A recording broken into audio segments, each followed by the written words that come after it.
ડીસા ખાતે ધારાસભ્ય પ્રવીણ માળીના હસ્તે ભારત માતા પાર્કનું ખાતમુહૂર્ત કરાયું. 3.25 કરોડના ખર્ચે બનશે ડીસામાં નવું ભારત માતા પાર્ક અને ભારત માતા મંદિર.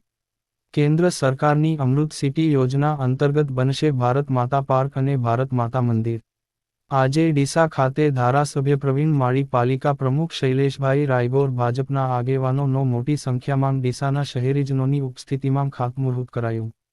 ભારત માતા પાર્કમાં મલ્ટીપર્પઝ સહિતની સુવિધાઓ કરાશે ઉપલબ્ધ. કેન્દ્ર સરકારની અમૃતમ સિટી યોજના અંતર્ગત બનશે બગીચો અને ભારત માતા પાર્ક. અહેવાલ દરગાજી.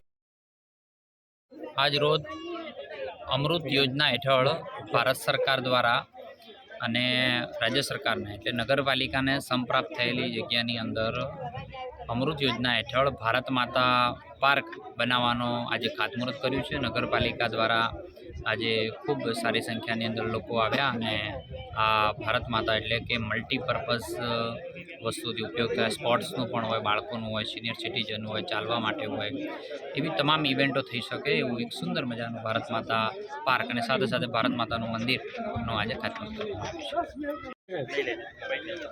આજ દિન ડીસા નગર માટે શુભ દિવસ. કેન્દ્ર સરકાર અને રાજ્ય સરકારની જે અમૃતમય યોજના હેઠળ 3.16 કરોડ રૂપિયા ભારત માતા પાર્ક, જેમાં ભારત માતાનું સરસ અને સુંદર મંદિરનું નિર્માણ થશે. તેમજ આ બગીચામાં વોકિંગ કરી શકીએ, બાળકો રમી શકીએ, સ્પોર્ટ્સ અને દરેક જગ્યાએ અને નાના વ્યક્તિ પોતાનો અવસર તરીકે નાના પાર્ટી પ્લોટનું પણ આ બગીચામાં આયોજન કરવામાં આવેલું છે.